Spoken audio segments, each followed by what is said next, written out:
Queridos irmãos, a paz do Senhor Jesus.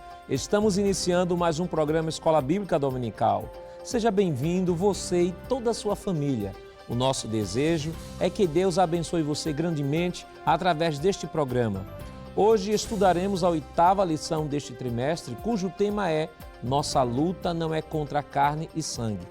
Nesta lição, destacaremos algumas informações sobre a Epístola de Paulo aos Efésios.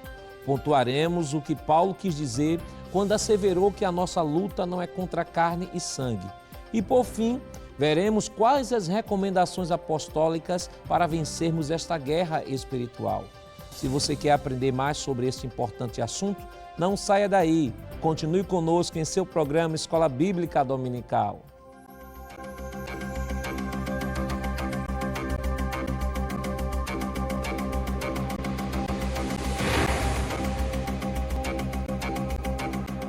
Vejamos o que nos diz o nosso texto áureo. Porque as armas da nossa milícia não são carnais, mas sim poderosas em Deus para a destruição das fortalezas. 2 Coríntios, capítulo 10, versículo 4. A verdade prática nos diz, por trás das aparências há uma batalha espiritual invisível contra a igreja. O objetivo geral de nossa lição é explicitar que a nossa luta é espiritual e não física ou material. Os objetivos específicos da lição de hoje são 3. Primeiro, destacar a inclusão do tema Nossa luta não é contra carne e sangue no final da epístola. Segundo, salientar que o crente depende exclusivamente de Deus. E terceiro, mostrar que a nossa luta é contra os poderes das trevas. A leitura bíblica em classe para a lição de hoje está escrita em Efésios, no capítulo 6, versículos 10 ao 12. Acompanhe conosco. No demais, irmãos meus, fortalecei-vos no Senhor e na força do seu poder. Revesti-vos de toda a armadura de Deus, para que possais estar firmes contra as astutas ciladas do diabo. Porque não temos que lutar contra carne e sangue, mas sim contra os principados, contra as potestades, contra os príncipes das trevas deste século, contra as hostes espirituais da maldade nos lugares celestiais. Para comentar a nossa lição hoje, contamos com a participação do evangelista, irmão Marcelo Teles. Pai do seu irmão Marcelo. Pai do Senhor, pastor. E do presbítero, irmão Jonathan Lucena. Pai do seu irmão Jonathan. A paz do Senhor, pastor Nando Jackson. Queridos irmãos, esta semana nós estamos estudando a lição de número 8, que tem como título Nossa luta não é contra carne e sangue. Desde a lição 1 à lição 7, nós estamos trabalhando sobre batalha espiritual. Claro que recorrentemente estamos utilizando textos que são usados numa lição, são usados o mesmo texto em outra lição, porque os assuntos estão interligados e são textos chaves para a compreensão de todo o contexto e essa realidade e essa doutrina que é exposta pela própria Escritura. Hoje, especificamente, o pastor Ezequias Soares, ele dá um recorte no texto, no livro de Efésios, no capítulo 6, ele vai trabalhar os versículos 10 ao 12, mostrando quem de fato é o nosso inimigo, Quem de fato é o nosso inimigo? A própria definição da lição, que é a reprodução ipsiliteris do próprio texto, que é nossa luta não é contra carne e sangue, vai nos mostrar que o objeto da nossa luta não é contra pessoas, não estamos batalhando contra pessoas, não temos inimigos físicos, a igreja não tem inimigos físicos, mas a nossa luta é no campo espiritual. Mas claro que falamos muito de batalha espiritual, mas, irmão Lucena, eu acho importante que, para o professor que nos acompanha, às vezes ele fica, ao observar esta lição sobre batalha espiritual, citando muito Efésios, Coríntios e outros textos, e às vezes ele pode correr o risco de se limitar apenas àquele texto que o autor está trabalhando, sem ter uma visão clara de todo o contexto do livro onde o texto está inserido que o pastor está trabalhando. Então é importante, irmãos, que tenhamos uma visão ampla do livro de da carta de Paulo aos Efésios, onde o apóstolo Paulo trata especificamente, que é a lição que nós estamos trabalhando predominantemente em cima desses textos, né? Então, irmão Lucena, o que é que a gente poderia falar rapidamente, de maneira preliminar aqui, sobre a epístola aos Efésios? Já que esta epístola, né, boa parte dos autores trata ela como uma epístola cristológica, porque trata muito sobre a pessoa de Cristo. Que relação tem desse tema cristologia, né, que é a doutrina de Cristo, em relação à batalha espiritual? Como é que a gente pode entender cristologia, batalha espiritual, dentro da epístola aos Efésios? Pois não, pastor. A carta de Paulo, a epístola de Paulo aos Efésios, é bom que se diga, é um dos textos mais conhecidos do Novo Testamento. E dentre as epístolas é a de Paulo que mais se destaca, podemos assim dizer, ou uma das que mais se destacam. A igreja que estava ali em Éfeso, ela foi estreitamente, desde os seus primórdios, orientada pelo apóstolo Paulo. Ele próprio se identifica como autor desta carta, estava preso quando a escreveu, diga-se de passagem, existem vários textos na própria epístola que aponta de que ele estava preso, capítulo 3, versículo 1, também capítulo 4, versículo 1, e o capítulo 6, versículo 20. Ele implanta essa igreja na sua segunda viagem missionária, tem um primeiro contato ali, ainda que rápido, em consideração ao tempo geral que ele passa naquela igreja. Ele visita com Áquila e Priscila, está em Atos 18 e 18, passa um tempo e depois retorna. Quando ele retorna na sua terceira viagem missionária, cerca de 3 anos ele fica ali e monta, posso assim dizer, o seu quartel-general na cidade de Éfeso, visto que era uma principal cidade da Ásia Menor. E nessa cidade nós veremos de que o evangelho se propaga de tal maneira que é dito que a partir da pregação de Paulo, toda a Ásia fica conhecedora das boas novas de salvação em Cristo Jesus. Sobre o tempo que Paulo passa ali, nos é dito que Deus operou miraculosamente através do apóstolo. Muitos milagres ali aconteceram. Além de conversões de almas, conforme Atos 19, versículos 18 e 19, também houve ali batismo com o Espírito Santo, Atos 19, versículos 6 e 7. Através do apóstolo também havia expulsão de demônios e curas divinas, Atos 19, versículo 12, e o evangelho se propaga de uma maneira especial. Apesar de toda essa manifestação da graça de Deus, é bom que se diga que houve também resistência ali. E daí a ideia do porquê Paulo vai tratar especificamente no final desta epístola, fazendo referência a essa batalha espiritual, que é a batalha travada em relação à igreja. Mostrando desde o início, era um assunto muito prático, que os crentes sabiam muito bem do que Paulo estava falando, porque quando a gente lê capítulo 19, nós vamos perceber, por exemplo, que havia resistência por parte dos judeus, porque ali havia uma sinagoga e alguns deles resistiram, endureceram o coração, é o que nos diz o texto sagrado. Havia pressões espirituais, porque muitas pessoas ali tinham influência demoníacas, daí ter que Paulo, pela autoridade do nome de Jesus, expulsar muitos demônios que atuavam na vida das pessoas. E o próprio texto diz que houve resistência por parte dos pagãos. Não é? Um homem em especial, que era um ourives, que se levanta com um grupo de pessoas exatamente para se opor ao trabalho de evangelização. Então, resumidamente, tentando responder a sua pergunta, podemos dizer de que essa carta se destaca, primeiro pela sua autoria, que foi de Paulo, conteúdo dela, como o senhor falou, aponta para a realidade de Cristo através da igreja, e a batalha espiritual que Paulo trata aqui se dá exatamente pelo contexto em que surge essa igreja e a realidade espiritual no qual ela estava inserida. Irmão Marcelo, olhando a epístola aos Efésios, a gente percebe que do capítulo 1 ao capítulo 3 a gente vê mais uma exposição teológica de Paulo. E do capítulo 4 ao capítulo 6, Paulo vai trazer mais vamos assim dizer, uma abordagem mais prática à igreja. É justamente por esse contexto, né, que Paulo está abordando, mostrando a pessoa de Cristo, né? A pessoa de Cristo, Cristo como aquele que morreu e ressuscitou, está acima de tudo e de todos. Mas, ao mesmo tempo, Paulo diz, olha, eu quero dizer a vocês em que esta realidade é uma realidade que vocês vivenciam, é uma realidade de batalha espiritual. E como vocês podem vencer isso? Então ele começa a discorrer no capítulo 6 especificamente, já na finalização da sua epístola, sobre este assunto. Sim, pastor, é uma característica paulina sempre dividia as suas epístolas dessas duas formas, trazer a exposição doutrinária, depois a exposição prática. Por exemplo, aos Romanos, né, até o capítulo 12, até o capítulo 11, melhor dizendo, a gente vai ver ali uma exposição doutrinária. Já do capítulo 12 ao 16, a gente vai ver a parte prática desta epístola. E com Efésios não é diferente, né? Há quem apelide essa epístola de rainha das epístolas. Isso devido à sua importância, ao seu conteúdo.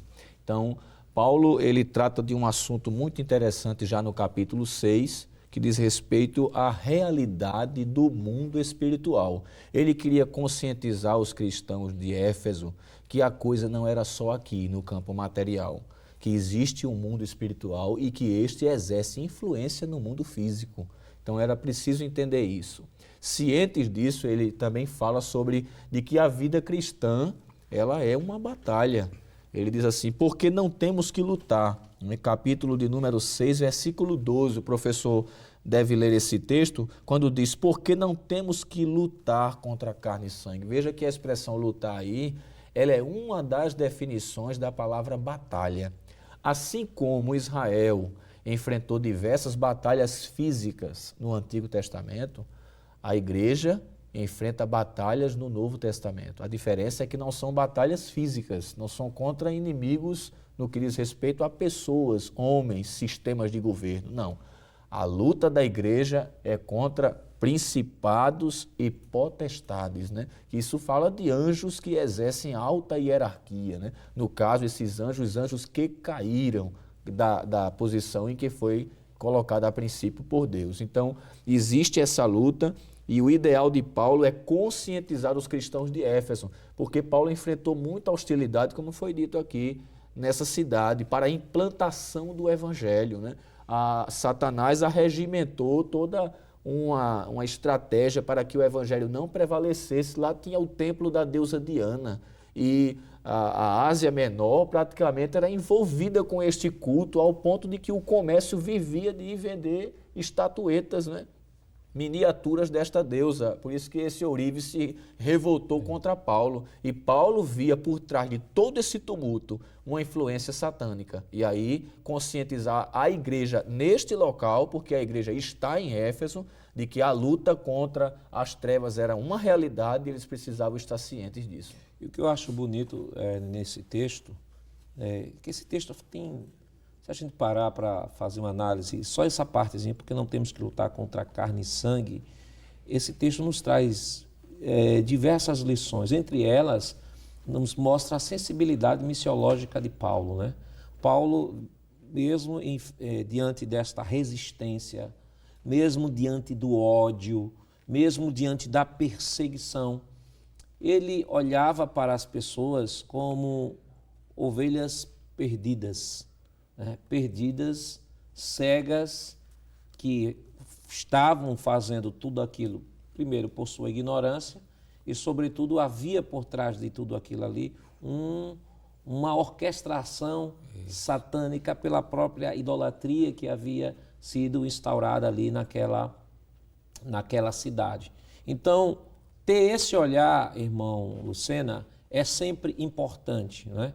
Saber que, independentemente de quem são as pessoas, do que elas fazem, como procedem, como vivem, toda pessoa é um campo missionário. Com certeza, pastor. É a experiência que Paulo ele teve aqui nessa cidade, fica claro isso, né? Tanto é que ele sente a necessidade posteriormente de trazer essa epístola à tona exatamente para tratar das pessoas que estavam ali, que estavam lidando com outras pessoas. É interessante notar o cuidado de Deus com relação a essa igreja, porque não só Paulo, como outras pessoas de importância atuaram ali e foram importantíssimas, né? Exatamente para alcançar essas pessoas que estavam sendo tão oprimidas por essas forças malignas ali naquela cidade. O próprio livro de Apocalipse, o apóstolo João vai receber a orientação de Cristo para endereçar uma carta também para essa igreja especificamente, claro que anos depois da que Paulo escreve, mas mostrando o cuidado, não só de Deus com relação à igreja, como também munir a igreja que estava ali, para que no exercício da sua vida com Deus pudesse também alcançar. E que as dificuldades ali, como foi dita pelo evangelista Marcelo, não levasse a igreja a endurecer-se a tal ponto de achar de que, já que as pessoas são hostis, então devem retroceder. Pelo contrário, entendendo que por trás delas existe uma influência maligna, precisam avançar nesse campo espiritual, levando a palavra para que eles sejam libertos. E além dessa sensibilidade missiológica, é a sensibilidade espiritual de perceber de que por trás daquilo ali há uma influência do inimigo, que faz com que nós tenhamos a sensibilidade, vamos assim dizer, de amar, independentemente do retorno que aquelas pessoas tenham. Imaginem um mestre quando começou a pregar a palavra do reino, né? Quantas hostilidades, né? Quantos atos hostis ele foi objeto, e mesmo na cruz chegou e disse: Pai, perdoa-lhe, porque não sabe o que fazem. Sim, e Paulo aprendeu isso de pertinho com Jesus, né? O evangelho que ele recebeu por revelação em nada foi diferente daquele que os apóstolos aprenderam no dia a dia, nos 3 anos e meio com o Senhor Jesus Cristo. Eu acho interessante, fazendo um paralelo disso com o que está sendo trabalhado agora, é que, por exemplo, na ocasião em que Jesus repreende a Satanás, que fala por Pedro, Jesus repreende a Satanás, mas Pedro é interessante, né? Então a gente precisa olhar para as nações, olhar para o Brasil dessa forma, né?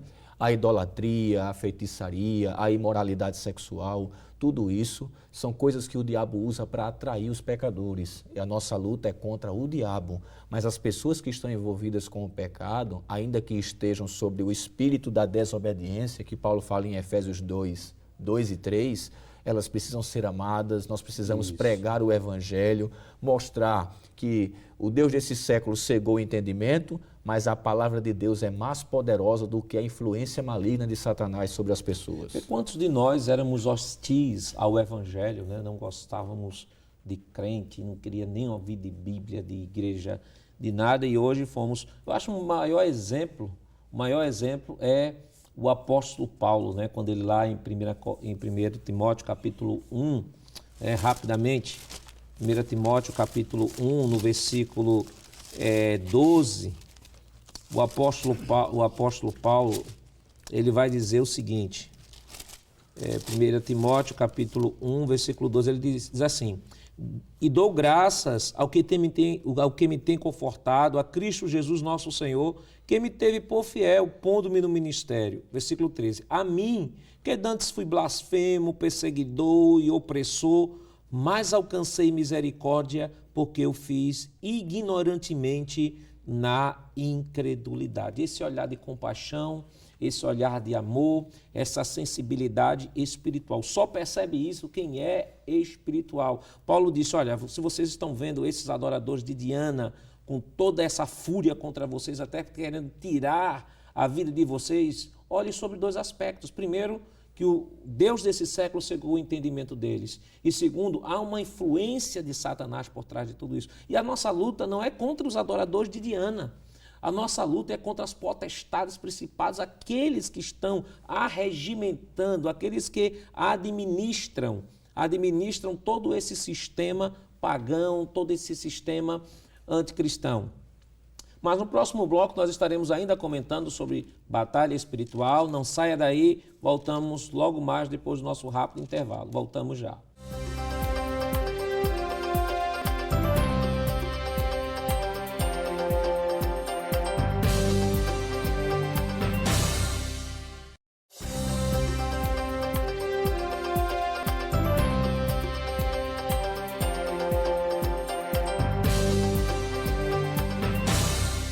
Queridos irmãos, estamos de volta em seu programa Escola Bíblica Dominical e nesta oportunidade estudando a lição de número 8, que tem como título Nossa luta não é contra carne e sangue. No bloco anterior falamos um pouco sobre uma visão panorâmica da Epístola aos Efésios, comentamos um pouco sobre esta expressão, porque não temos que lutar contra carne e sangue, mostrando que o apóstolo Paulo estava orientando a igreja no sentido pastoral de que os verdadeiros inimigos não eram os pagãos, os verdadeiros inimigos não eram aqueles que não comungavam da mesma fé, e sim eram inimigos espirituais, até porque a nossa finalidade enquanto igreja é levar a palavra a toda a criatura. Lembrei agora de um texto que está em 2 Coríntios, no capítulo 5, versículos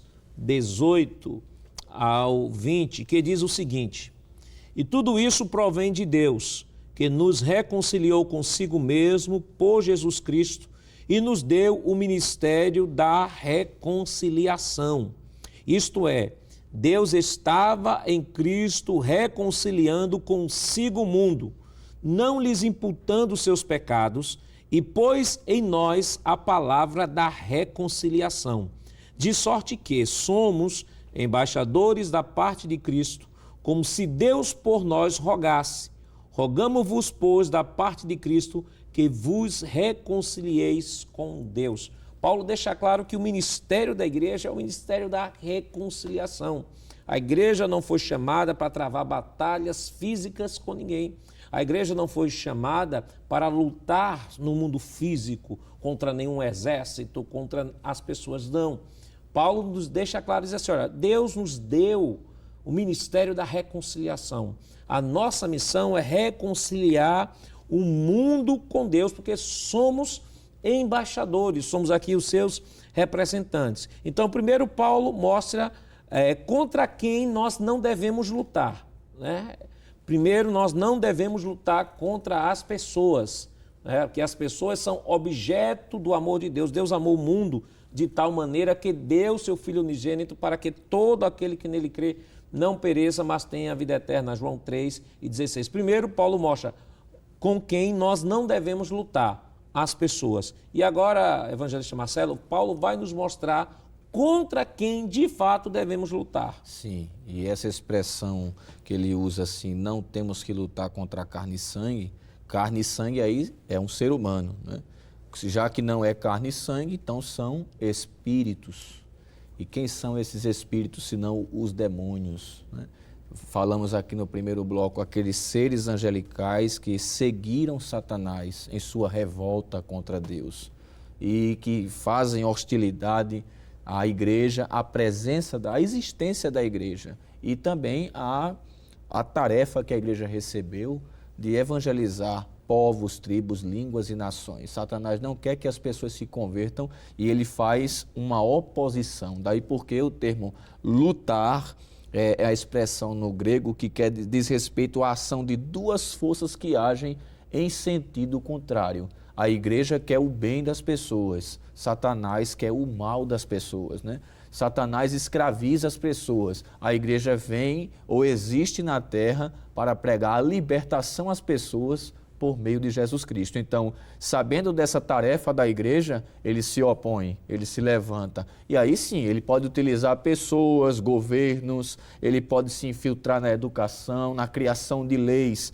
que tentam inibir o avanço da igreja ou que causam permissividade moral, nesse caso se colocando frontalmente contra valores que a igreja defende, e isso é uma linguagem bem contemporânea, nós temos visto isso principalmente no nosso país. Então, existe esta luta. Paulo também, quando fala de luta, está comparando aqui o cristão com um soldado, né? E nós temos essa ideia quando Paulo está falando disso, e o soldado não pode ir para a batalha de todo jeito. Por isso que ele está, pastor, conscientizando a igreja de Éfeso. Nós estamos numa guerra, e se estamos numa guerra, somos soldados. E se somos soldados, temos que saber quem é o nosso oponente, para que a gente não venha gastar munição atirando na pessoa errada. A nossa luta é contra principados e potestades. Bem relevante uma palavra que o senhor colocou aí, que nós estamos em uma batalha. Temos que ter consciência constante de que esta batalha, ela não é travada em alguns momentos, ela é travada em todos os momentos. É a batalha entre a igreja e Satanás. A igreja e Satanás e os principados potestades, como Paulo descreve aqui. Não é a batalha entre Deus e o diabo, né? Tem pessoas que, usando dualismo, diz que a batalha é contra Deus e o diabo. Não, a batalha não é contra Deus e o diabo.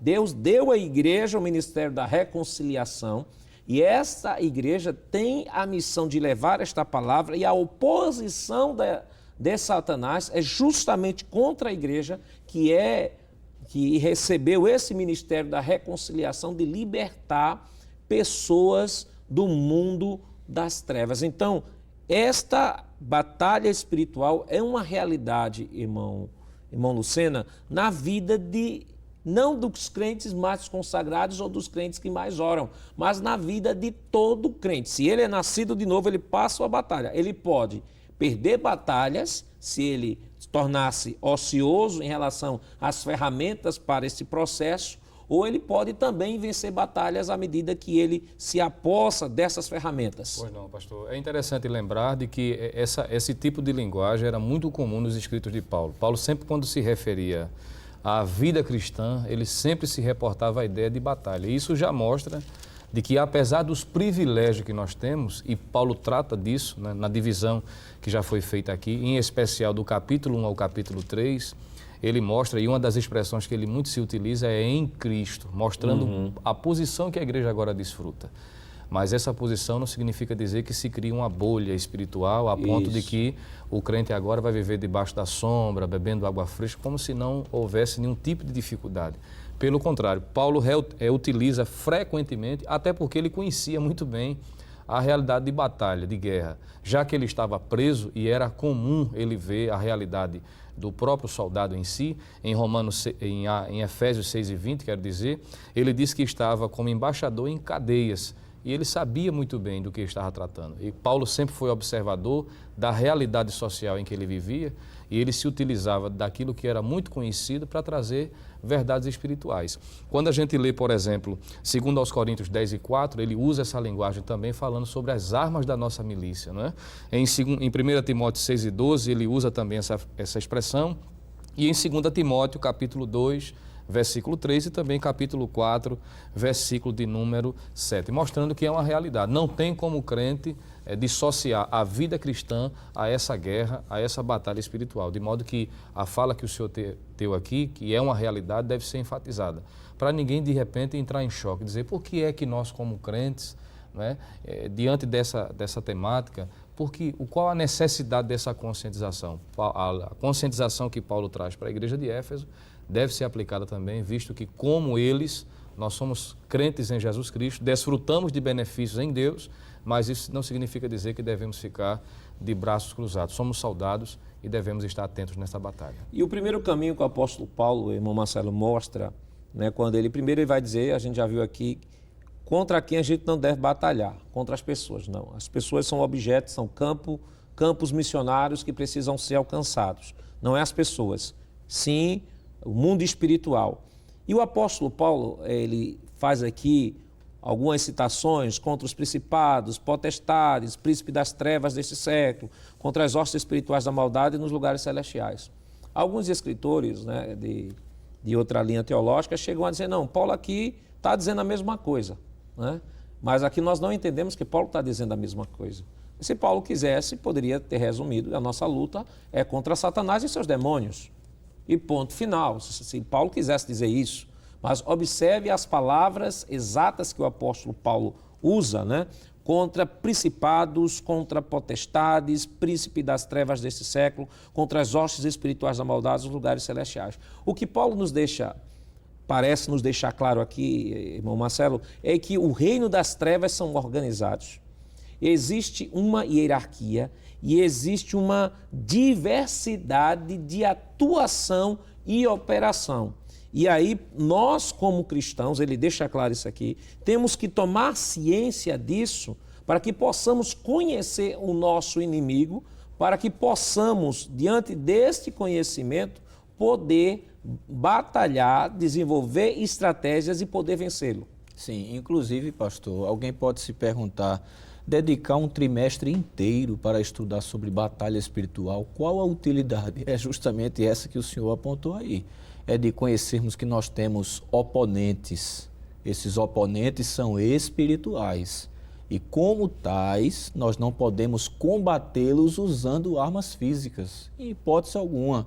como eles são espirituais e estão nos lugares celestiais, porém, eles têm influência sobre a terra, nós precisamos, como nascidos de novo, utilizarmos as armas certas para atingir o nosso real oponente. Então, esse trimestre tem esse objetivo e deve responder a essa expectativa e conscientização por parte dos alunos. A gente vê claramente aqui na Epístola de Paulo aos Efésios que ele tem esse intuito de abrir a mente da igreja para esta realidade e mostrar que existe sim uma organização no reino das trevas. Inclusive o próprio Jesus, quando acusado de expulsar demônios por demônios, Jesus mostrou isso. Jesus disse, olha, se Satanás expulsa Satanás, o seu reino está dividido. Há uma confusão entre ele e os seus asséculos, então esse reino não vai subsistir. E Jesus lançou luz nessa verdade que o senhor acabou de asseverar. Existe uma organização no reino das trevas, né? Os demônios estão sob a tutela de Satanás. E eles recebem, a eles são delegadas tarefas específicas quanto a prejudicar o homem para que o evangelho não lhes resplandeça.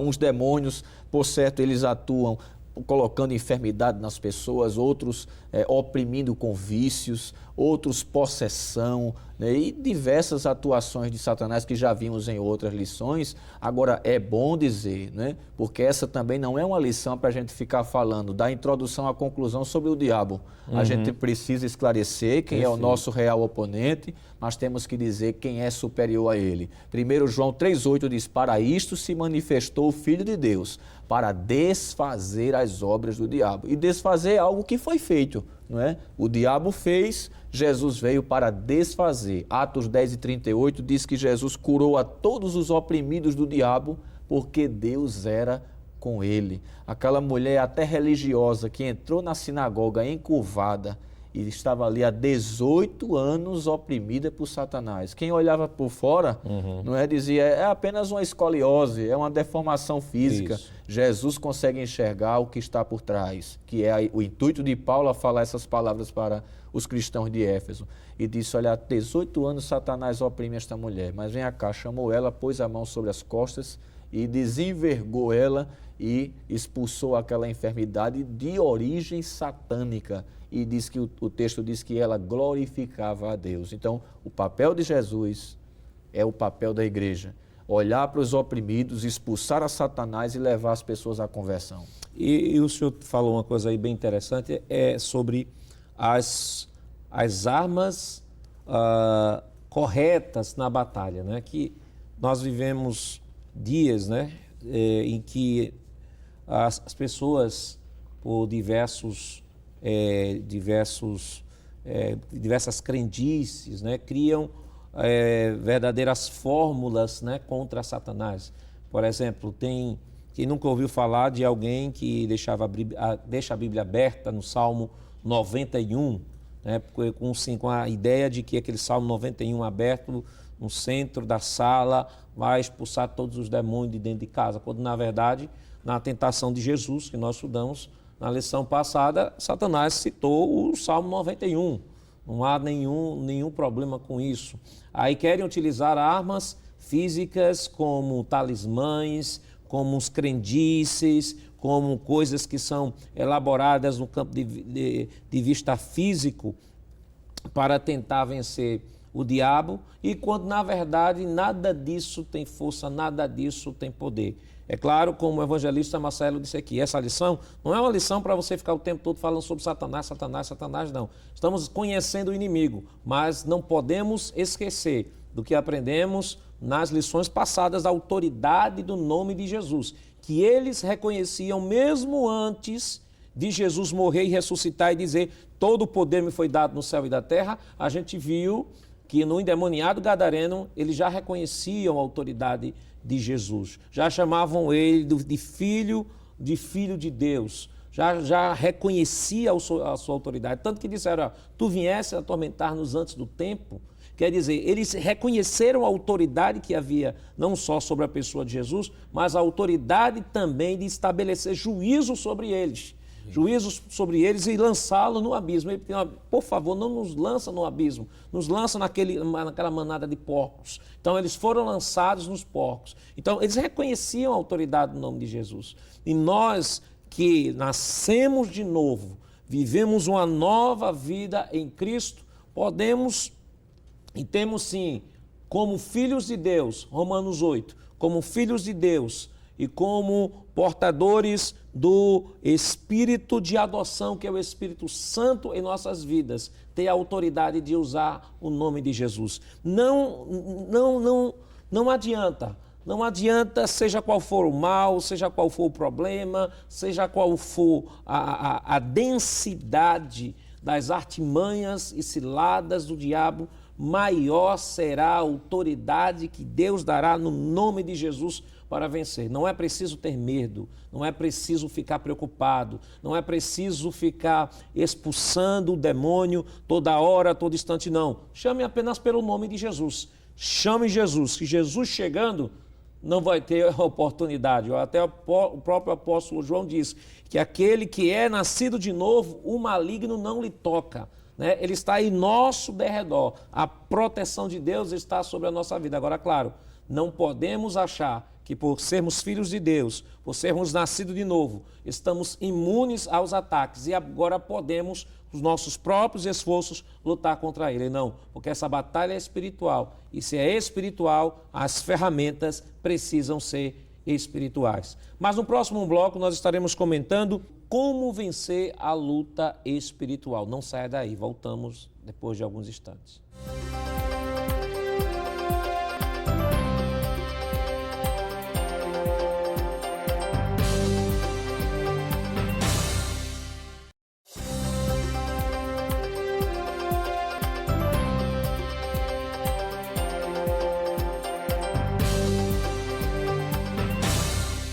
Bem, queridos irmãos, estamos de volta para o último bloco do seu programa Escola Bíblica Dominical e nesta oportunidade estudando a lição de número 8, que tem como título Nossa luta não é contra carne e sangue.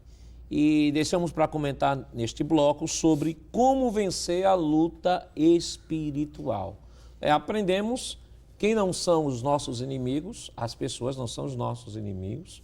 Aprendemos quem são os nossos inimigos, como eles estão organizados. Não podemos ignorar a realidade da batalha espiritual, como também não podemos supervalorizar, achar que tudo é batalha espiritual, como também nós não podemos ignorar a batalha espiritual.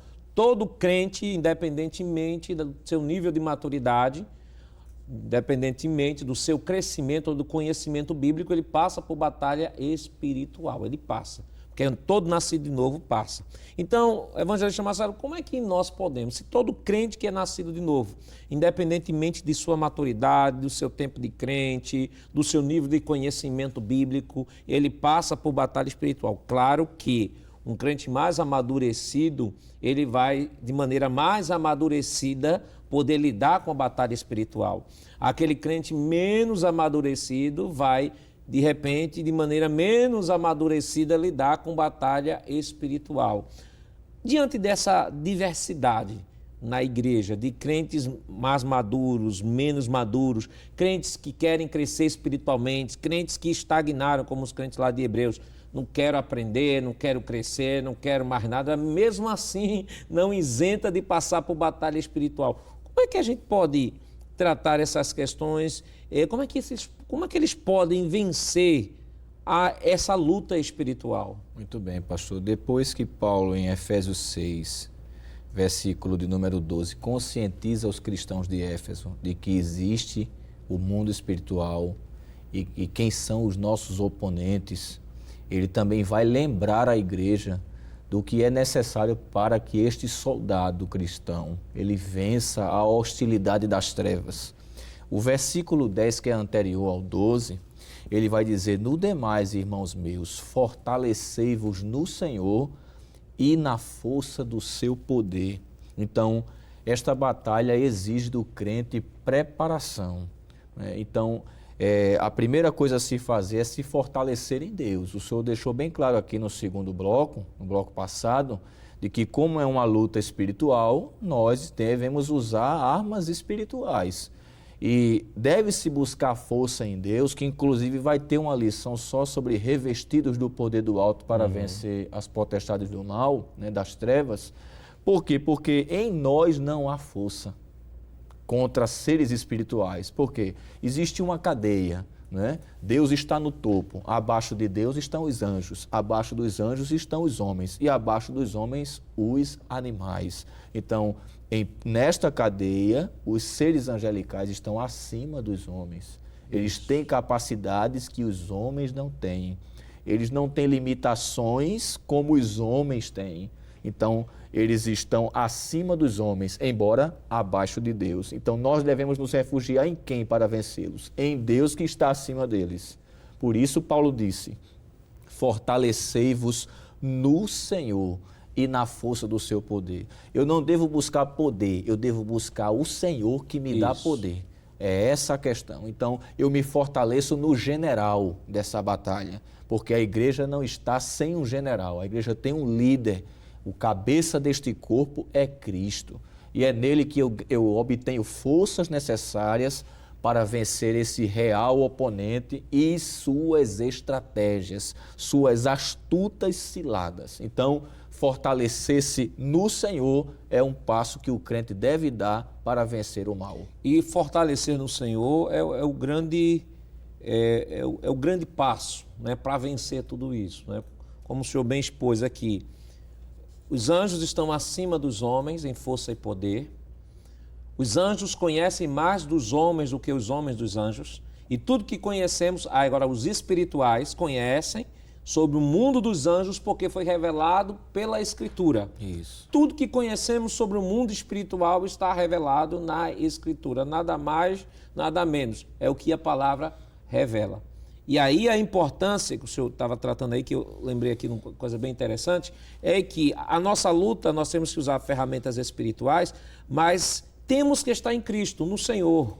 Isso. E no Senhor é que vencemos Satanás, não na nossa própria capacidade, porque há uma diferença abissal entre o homem com toda a sua estrutura, com toda a sua complexidade e a natureza de um ser angelical, de um ser espiritual. A própria Bíblia diz que essa diferença é abissal, porque eles são maiores em força e poder. Então, o homem natural não pode se deparar. Eu já vi, irmãos, eu lembro na época de jovem, e aí precisa que se tomar muito cuidado com isso, de se achar que, às vezes, por estarem sendo utilizados pelo Espírito de Deus, como grandes homens, pregadores de Deus, acharem que o mérito está nele, né? Eu lembro que na época de juventude eu vi um grande pregador na época, pregava em todo lugar e em determinada TV ele estava fazendo uma cruzada com mais dois e os dois haviam tido alguns problemas, tinham naufragado na fé. E ele chegou diante da TV e disse assim, olha, fulano e fulano faziam cruzada comigo e só eu consegui vencer.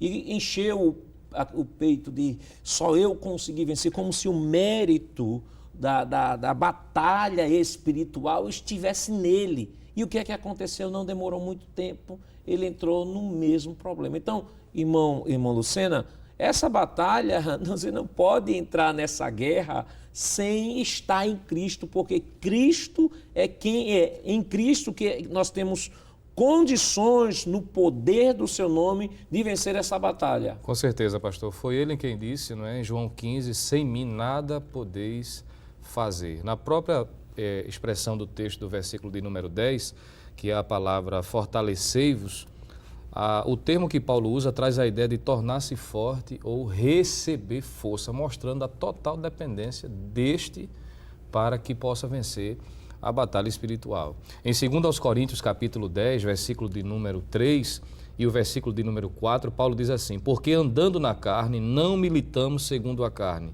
porque as armas da nossa milícia não são carnais, mas sim poderosas em Deus para a destruição das fortalezas, mostrando a nossa total dependência de Deus, para que possamos estar preparados, fortalecidos, corroborados, resistir. E é interessante que o imperativo que Paulo usa em Efésios 6:10 está na voz passiva. sejam fortalecidos, se fortaleçam em Deus, recebam força, mostrando de que sem essa sensibilidade e dependência não tem como vencer. Eu me lembro, irmão Marcelo, que na época de juventude eu vi algumas pessoas, né, de determinados grupos heterodoxos que às vezes desafiavam Satanás, achando como se fossem super-homens, super-crentes, com a capacidade de poder desafiar. E faziam coisas, chamavam, gritavam. E, na prática, o que a gente percebia é que aquelas pessoas acabavam sendo vencidas, porque achavam que tinham, por usar o nome de Jesus, tinham essa capacidade meritória, porque agora usavam o nome de Jesus, tinha essa capacidade meritória de entrar nesse campo de batalha. Mas a gente percebe que isso não nos dá o direito de estar se arvorando em determinadas batalhas que não nos foram confiadas, ou nós não devemos entrar por uma questão apenas de que achamos que somos crentes e que agora devemos entrar em tudo que é lugar. Pois é, já vimos com certeza alguém que está nos assistindo agora, pastor, pessoas pegaram a Bíblia, aí como a gente chama da palavra de Deus, a espada, né? Diz, enfia a espada na barriga do diabo, pisa na cabeça dele agora. Quando Paulo disse em Romanos 16 e 20, né, em breve Deus esmagará Satanás debaixo dos vossos pés. Nem Isso. agora não vai ser em breve, né? Algo escatológico, Isso. né? Então, se quem conhece a Bíblia não se atrapalha com essas invencionices, né? Com essas meninices. Nós estamos numa batalha, precisamos nos fortalecer no Senhor. Enquanto o senhor estava falando sobre fortalecer, o presbítero Jonathan Lucena, eu lembrei das palavras de Josafá, quando foi avisado daquela guerra repentina que os moabitas, amonitas e edomitas vieram contra ele, né? Vieram a peleja contra Josafá. E ele disse, Senhor, em nós não há força perante esta grande multidão. Veja, se não há forças para ele vencer oponentes físicos, ele precisava da ajuda do Senhor. Você sabe tanto quanto eu, você que está nos assistindo, que quem derrubou Golias não foi Davi, foi o nome do Senhor. Ele disse a Golias, em nome do Senhor dos Exércitos é que eu vou a ti. O oponente, tinha uma armadura, era um campeão, derrubou já muita gente. Davizinho quem era? Não, um pastor de ovelhas. No entanto, derrubou o gigante na força e no nome do Senhor. Então, fortalecer-se no Senhor e revestir-se da armadura, pastor, que vai ser uma lição futura, né, a próxima lição, no caso, que nós vamos estar estudando sobre isso. O soldado, ele tem que ir com armas e ele tem uma indumentária. E Paulo está aqui lembrando, quem sabe, de um soldado romano, não é isso? Que fazia parte de uma centúria e que ele sabia que tinha um capacete, que tinha uma couraça, que hoje seria o moderno colete à prova de balas, né?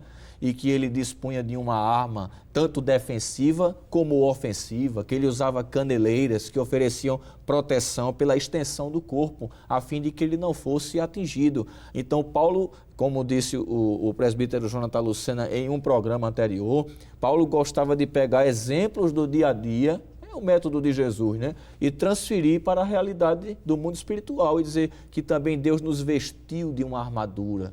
E nós dispomos desta ferramenta, ou destas ferramentas, tanto no sentido defensivo como ofensivo. Então, ele diz, revesti-vos de toda a armadura de Deus, né? Ou tomai toda a armadura de Deus, versículo de número 13, para que possais resistir no dia mau e, havendo feito tudo, ficar firmes. Interessante que ele diz aí no versículo 13, tomai, né?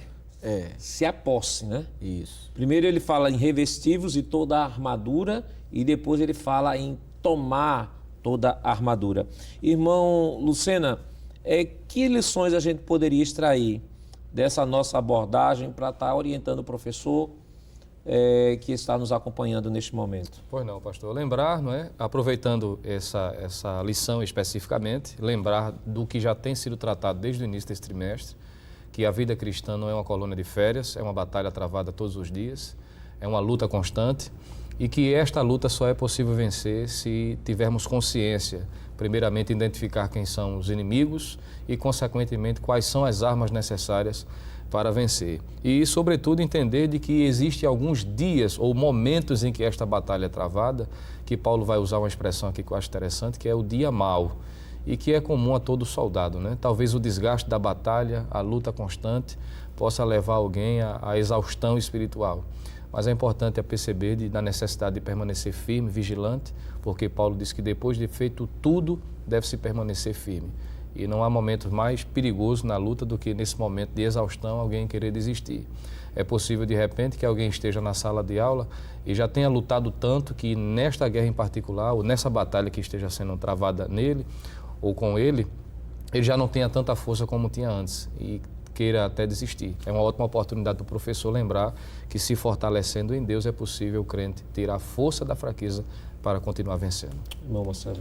Pastor, eu penso, enquanto estava ouvindo aqui o presbítero Jonathan Lucena, que nós devemos ser crentes independente da existência do diabo.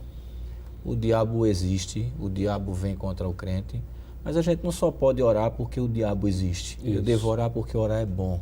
Isso. Eu devo ser crente porque isso vai me levar para o céu, né? Eu sou crente em Deus, então a minha preocupação deve ser com Deus prioritariamente. Agora, a existência do diabo me leva à conscientização de que eu devo orar também para vencer o diabo, mas não somente por isso, porque parece que se não houver diabo tem gente que não ora. Nós precisamos orar para fortalecer a nossa comunhão com Deus e também para fazer hostilidade às trevas. E mesmo com a ausência do diabo ainda teríamos dois grandes inimigos, o mundo e a própria natureza humana. Não há maior inimigo do homem que não ele mesmo, né? O próprio homem é o seu maior inimigo por conta da sua própria natureza de pecado.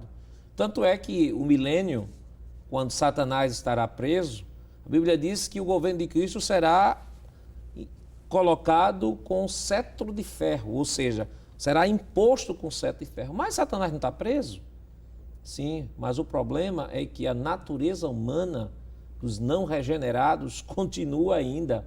A rebelião vai existir, a desobediência vai existir, mas não vai ter força porque o governo de Cristo será imposto. Mas basta soltar Satanás que muitas nações irão se arregimentar a Satanás. O texto deixa claro, elas procurarão para se arregimentar contra Cristo. Então o problema do mundo não é o diabo. O problema do homem não é o diabo. O problema do homem é seu pecado, é a sua natureza. E é por isso que ele precisa orar, para que diariamente possa manter um relacionamento íntimo com Deus, estar morrendo todo dia e seguir o conselho do apóstolo Paulo, andar em espírito e não cumprireis as concupiscências da carne. Que Deus continue lhe abençoando em nome de Jesus. Queridos irmãos, depois desta lição tão maravilhosa, vamos orar ao Senhor e pedir a sua bênção sobre cada um de nós. Presbítero Lucena, vamos orar? Pois não, pastor, oremos. Querido Deus, amado Pai, no nome de Jesus, queremos te agradecer por mais esta oportunidade, Senhor, de juntos termos aprendido a tua santa palavra, nesta oportunidade conscientizados a respeito desta batalha espiritual, a luta travada cotidianamente, e, sobretudo, entendermos contra quem não é esta luta, Senhor. Pedimos a Tua graça, o Teu favor, pois Tu sabes das nossas necessidades. Aos Teus servos, ó Deus, que acompanham esta programação, que porventura estão enfrentando dificuldades, desânimos, mas Tu és poderoso para renovar, fortalecer, para que eles continuem firmes, Senhor, Te servindo e sendo vitoriosos. Permanece abençoando a todos nós. Tudo isso nós Te pedimos e Te agradecemos em nome de Jesus. Amém. Chegamos ao final do programa de hoje, onde estudamos sobre nossa luta não é contra carne e sangue. Na próxima semana, veremos a lição de número 9 deste trimestre, que desenvolverá o tema Conhecendo a Armadura de Deus.